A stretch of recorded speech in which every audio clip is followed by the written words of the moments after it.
The ocean roared that night, waves slamming against the sandy shore with relentless fury, while the bonfire crackled and popped, sending sparks dancing into the dark sky like fleeting stars. The air was thick with the salty tang of the sea mixed with the smoky haze from the fire, and laughter bubbled up from groups of teens scattered around, clinking bottles from coolers buried in the sand. I was just trying to soak it all in, the cool grains shifting under my bare feet as I wandered near the water's edge, feeling the occasional spray mist my skin.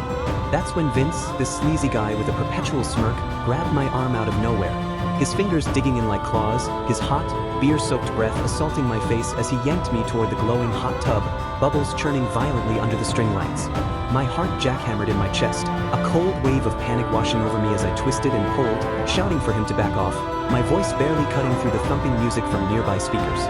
He just laughed, a low, mocking rumble, pushing me closer, the steam rising like a fog around us, making my skin prickle with dread.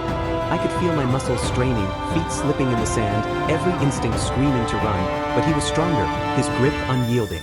Then, like a bolt from the blue, Brooke surged in, her eyes blazing with protective rage, fist whipping through the air in a precise, powerful hook that cracked against his jaw, the impact echoing like a thunderclap. He staggered back, releasing me as sand flew up in a gritty cloud, the crowd erupting into a chaotic ring around us, phones held high capturing the frenzy, cheers and gasps blending into a cacophony. Brooke didn't stop. She dodged his clumsy retaliatory swing with agile grace, her foot kicking up a blinding spray of sand that hit his face, making him cough and swipe at his eyes. She positioned herself between us, body tensed like a coiled spring, ready to unleash more if needed, her breaths coming in sharp bursts. Adrenaline coursed through me like electricity, transforming my fear into a surging wave of gratitude and an undercurrent of deeper affection, but then Vince's venomous words sliced through the noise, accusing her of toying with me, calling her out as just another heartbreaker. I saw the flicker of pain in her eyes, a rare crack in her tough armor, before she whirled away, storming down the beach into the shadows.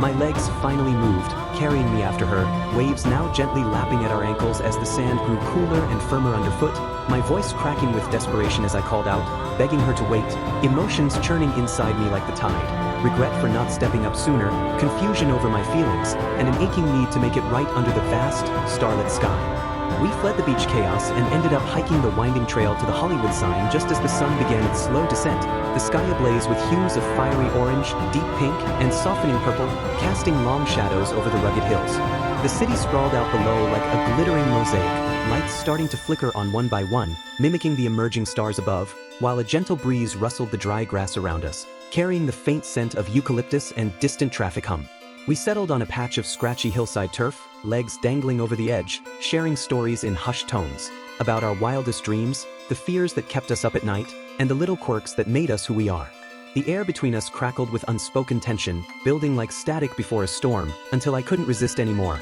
I shifted closer, my hand brushing hers tentatively, then cupped her face as our lips met in a kiss that started soft and exploratory, lips parting slowly, tongues dancing in a tentative rhythm that sent shivers down my spine. The world narrowed to just us, the warmth of her body against mine, the way her fingers threaded through my hair, pulling me deeper. We tumbled gently onto the grass, rolling in a tangle of limbs, my hands tracing the curve of her back under her shirt, feeling the heat of her skin, while she explored me with equal urgency, nails grazing lightly, eliciting gasps that mingled with our quickening breaths. It was my first time, a heady mix of nervous anticipation and raw ecstasy, our bodies finding a natural choreography, moving in sync like waves building to a crest, hips aligning, breaths sinking in ragged harmony, every touch igniting sparks of pleasure that built and built until release washed over us in waves. Emotions flooded me in that vulnerable afterglow, an overwhelming sense of connection and bliss, tangled with the exhilarating thrill of this forbidden secret, but as we lay there entwined, staring at the now-darkened sky with the massive letters of the sign looming overhead like silent guardians, a shadow of guilt crept in,